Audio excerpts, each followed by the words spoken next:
좋아요, 구독! 이 연준의 최종 금리가 더욱더 올라갈 것이라는 이 상향 기대감에 지금 2년물, 10년물 기대치가 최고치를 경신하고 있는데요. 지난해 11월 이후 최고치를 10년물이 경신했고요. 그리고 2년물 같은 경우에는 4.96%까지 올랐습니다. 네, 여기에 더해선 지금 어떻게 의견을 보고 계세요?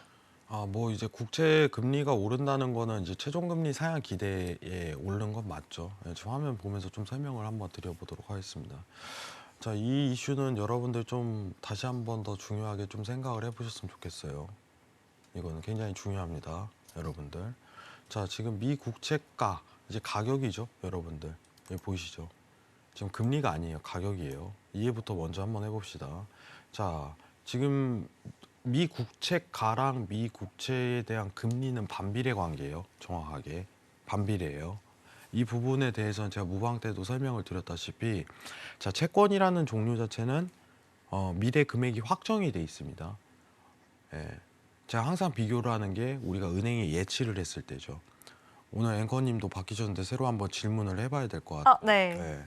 자, 앵커님한테 물어볼게요. 앵커님이 10,000원이 있어요. 자, 은행에 10,000원을 예치했습니다. 자, 10년 뒤에 그 금액은 얼마나 될까요? 10년 뒤에 딱 그 이자만큼만 늘어나지 않을까요? 그럼 정확한 금액이 얼마나 될 것 같아요? 제가 그걸 계산을 또 해야 될까? 딱 만약에 지금 금리가 제가 엄청난 우대 금리를 받지 않고 한 3.5% 정도 금리 받는다고 했을 때 지금 10,000원에다가 3.5% 금리 더하고 여기서 세금 정도 뺀 정도 딱 그거 아닐까요? 네, 그 원 단위까지 한번 맞춰볼 수 있을까요? 그러면은 한 12,500원 어떨까요? 네, 봐봐요. 이제 앵커님께서 지금 답변을 주셨지만은, 네. 자, 어떨까요?라는 말이 나오죠. 그게 무슨 뜻이냐면은 정확하게는 알 수가 없는 거예요. 맞아요. 그죠? 정확하게 알 수가 없어요. 자, 은행인 왜 그럴까요? 은행이 예치한다는 개념의 이자는요, 이 변동이 되기 때문에 미래 금액 자체가 불확정이에요. 확실하게 얼마를 받는다라는 게 확정적이지가 않아요. 만약 이 와중에 이제 갑자기 유동성 또 위기가 찾아와서 제로 금리를 낮춘다면은 또 그 이자도 축소되겠죠, 당연히. 네. 그에 따라서. 근데 여기서 좀 차이점이 이제 채권에는 정확하게 보인다는 점입니다. 채권은 달라요. 여러분, 채권을 제가요 10,000원어치를 사게 된다면은 10년 뒤에 받을 금액이요 이미 정해져 있어요. 정해져 있습니다. 이건 원 단위까지 정확해요. 1101원 이런 식으로 딱 정해져 있어요. 난 10년 뒤에 1101원을 줄게 하고서, 그리고 이 채권을 사는 거예요. 자, 그러면은 채권은 공급과 수요에 의해서 발행과 축소를 이룰 수 있겠죠, 미국 국가에서. 그럼 발행자가 미국 국가면은 공급량을 늘린다면은 원가는 낮아지고 가격은 낮아지고 이자가 오히려 늘어나겠죠. 왜냐, 미래 금액이 확정이기 때문에. 이걸 이해를 하셔야 돼요, 여러분들. 이게 기본적인 채권에 대한 이해입니다, 여러분들. 반비례 관계가 왜 생기는지 이해를 하셔야 돼요. 그럼 여기서 보시는 건 미 국채가가 하락했다라고 얘기를 하는 건 반대로 얘기하면 무슨 뜻일까요? 미 국채 금리가 상승했다라고 표현할 수 있겠죠. 네, 미 국채가가 하락했다. 최근에 미 국채 금리가 상승했기 때문에 시장이 하락했습니다라고도 표현할 수 있는 거예요, 정확하게 얘기를 하면. 그래서 다소 이제 머리가 조금씩 아파지죠, 여러분들. 알아야 됩니다. 자, 근데 최근에 미 국채 금리가 반대로 얘기해서 많이 상승을 했습니다, 여러분들. 네? 근데 미 국채 금리가 상승하는 이유는 최종 금리 자체가 계속해서 더 아직 안정해지고 늘어나는 거예요. 최근 시장이 하락 모멘텀을 좀 유지했던 건 기존 5.5%죠. 5.5%에서 5.75%까지 확률이 상향했기 때문에 시장에서 하락에 대해 25 베이시스 포인트가 반영되는 과정이라고 생각하시면 편해요. 25bp가 반영되고 있는 과정이다. 자, 그럼 25bp가 반영이 끝난다면 어떻게 될까요? 시장은 상승기로 돌아가겠죠. 네, 상승으로 돌아갈 겁니다. 그 기준치가 언제로 측정될까가 과연 시장에 대한 상승을 기대하는 기준이 될 거예요, 아마. 자, 지금 더 추가적으로 한번 보도록 하겠습니다. 여기서부터 좀 더 내용이 심오해집니다. 자, 보세요. 자, 우리가 한번 외워봅시다, 여기서. 자, 왼쪽 차트, 지금 오른쪽 오른쪽으로 봐야겠죠. 시청자분들 입장에서 오른쪽 화면에서 보게 되면은 빨간 선이 지금 뭐고 녹색 선이 뭐고 파란 선이 뭔지 이해를 해야 돼요. 외워야 됩니다. 이거는 왜냐? 여러분들 트레이딩에 도움이 되니까 이해를 하니까 시장에 대해서 이해한 사람이 트레이딩에 도움이 살아날 수가 있어요. 시황을 이해할 수 있는 거고. 자, 지금부터 하나씩 설명드릴게요. 자, 지금 빨간 선은 뭐냐? 네, 빨간 선. 빨간 선은 10년 기대 인플레이션입니다. 여기 보시는 물가 상승률이라고 보시면 돼요. 자, 빨간 선으로 표현할게요. 그냥. 자, 빨간 선이 물가 상승률입니다. 자, 그러면 초록색 선이 뭐예요? 10년 국채 금리예요, 이게. 10년 국채 금리. 자, 이거를 흔히 이제 경제 용어로 명목 금리라고 표현을 합니다. 명목 금리. 자, 이게 초록색이에요. 여러분들. 초록색 선. 자, 그럼 파란 선이 이제는 결과로 나오는 실질 금리예요, 실질 금리. 실질 금리. 자, 여러분들 시장은 제가 항상 얘기하지만 시장이 상승으로 돌아서려면 어떻게 해야 되나요? 제일 간단한 질문이에요. 이 표를 보고 시장이 상승으로 돌아서려면 이 파란색 선이 하락하면 끝이에요. 이 실질금리가 떨어져야 돼요. 실질금리가 떨어진다는 말은 위험자산으로 돈이 쏠린다는 것을 의미하거든요. 예, 위험자산. 그러면 증시, 비트코인 이런 위험자산 있죠. 예치금 대비해갖고 상대적으로 위험한 자산 수준에 대한 가치평가가 올라가게 됩니다. 왜냐? 수요가 올라가니까. 자, 그러면은 지금 우리가 이거를 가지고 한번 따져보자고요. 자, 명목금리가 지금 10년물 국채금리라고 했죠. 이게 10년 기대 인플레이션이고, 자, 이게 실질금리예요. 자, 지금 시장을 한번 봐보도록 할게요. 여러분들 왼쪽 차트 한번 봅니다. 지금 현 시장이에요. 자, 우리 물가부터 한번 봅시다. 자, 빨간색이 물가예요. 빨간 선이. 자, 물가에 대한 변동성은 지금 기울기만 측정을 해보세요. 네, 제자리에서 굉장히 탑다운으로 맴도는데, 탑다운으로 내려오는데 기울기가 굉장히 낮아진다는 걸 의미할 거예요. 자, 근데 10년물 국채 금리는 어떻게 되나요? 굉장한 변동성을 그리죠. 그죠? 자, 그럼 실질 금리가 지금 현재 시장이 올라가기 위해서는 자, 명목 금리가 결국은 떨어져야 되죠. 자, 명목 금리가 떨어져야지 실질 금리가 떨어질 거 아니에요. 그죠?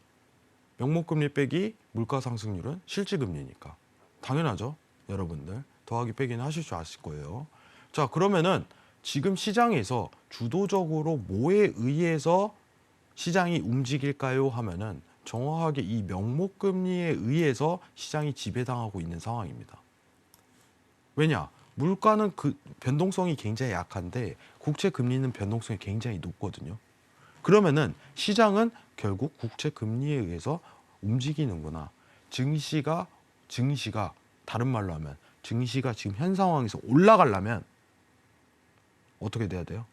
국채 금리가 떨어지면 돼요. 그죠? 이게 지금 현재 매크로 환경입니다. 결론 나오죠?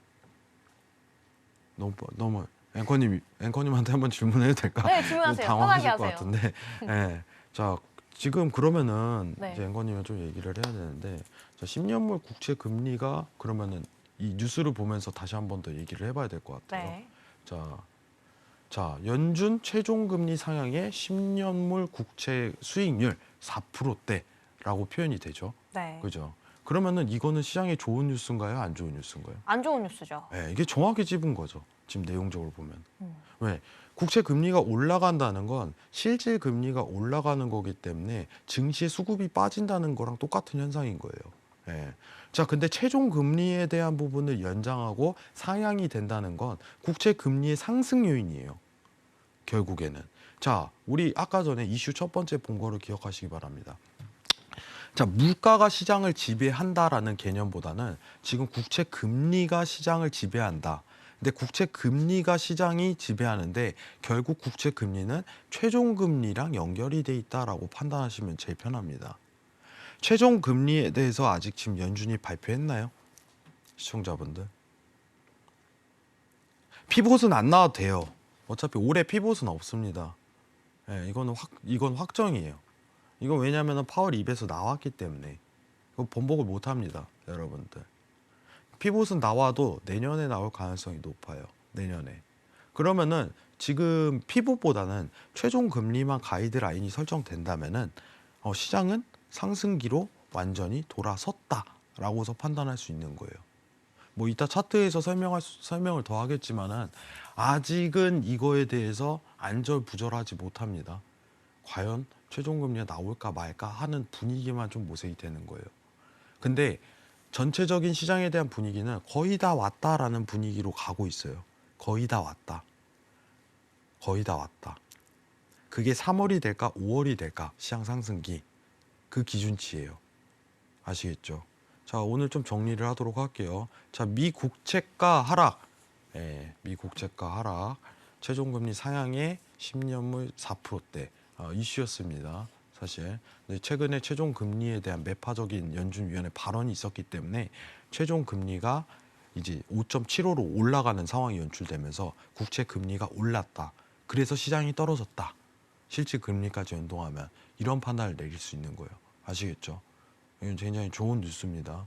여러분들이 꼭 필히 읽어야 되는 거고 앞으로 여러분들이 계속적으로 국채에 대한 금리죠. 국채 금리에 대한 이슈를 체크를 하셔야 돼요. 그래야 시장 흐름도를 읽을 수 있어요. 이 부분은 꼭 여러분들이 정리를 하시길 바랍니다. 네. 자, 그리고 한 가지만 또 얘기 드릴게요. 화면 한번 보겠습니다. 제가 항상 여기 와서 얘기를 드리는 거지만 주식 시장이 어려운 이유는 뭘까요? 여러분들. 주식에 대한 이해하기가 굉장히 어려우실 거예요. 이해하기가. 어쩔 땐 이러고 어쩔 땐 좋고. 근데 적응을 못 하겠어요 라는 분들이 많이 계실 거예요. 적응을. 왜냐면 어디 TV를 보더라도 계속 말이 바뀌잖아. 앞으로 주식이 오를 겁니다. 근데 안 그러고. 주식이 이제는 떨어질 겁니다 하는데 또 오르고 있고. 그게 왜 그럴까요? 왜 이렇게 보기가 어려운 걸까요? 여러분들. 시장을 보는 게. 굉장히 간단하게 찾을 수 있죠. 그 매크로 환경이 계속 바뀌어서요. 매크로 환경이 뭐예요? 시장 환경을 얘기를 하는 거예요. 자, 이 표를 보면서 좀 얘기를 드리도록 할게요. 자, 우리가 유동성 시장에서는 뭐가 중요했냐면 물가가 굉장히 중요한 요인이었어요. 물가가 계속 오르던 시기였으니까. 물가가 시장을 지배한다라는 표현이 더 맞아요. 이때는. 근데 우리가 긴축 단계로 넘어가면서 국채 금리가 급등하기 시작을 하죠. 여러분들. 이때는 금리가 시장을 지배한다. 완전히 다르네요. 상황이. 완전히 다릅니다. 무슨 뜻이에요? 바뀐다는 거예요. 그럼 앞으로 여러분들 증시를 지배할 때 국채 금리가 시장을 지배하나요, 회왕님? 그건 또 아니라는 거예요. 또 매크로 환경이 바뀌어요. 뭐에 의해서? 통화 정책에 의해서 바뀝니다. 지금은 국채 금리가 시장을 지배하고 있어요. 근데 이걸 적응하기가 힘든 거예요. 왜냐? 변화하고 바뀌는 거에 대해서 뭐가 변화가 있는지 감지하고 앞으로 이 부분을 포커스를 맞춰야겠다, 이 부분을 맞춰야겠다 하는 부분에 대한 판단 자체가 좀 결여가 되는 거예요. 그렇기 때문에 경제에서는 1 더하기 1은 2다라는 표현이 안 맞아요. 우리가 트레이딩 관점에서 보게 된다면. 그죠? 왜냐하면은 달러가 떨어지면 증시가 오릅니다라고 보통 배울 거예요.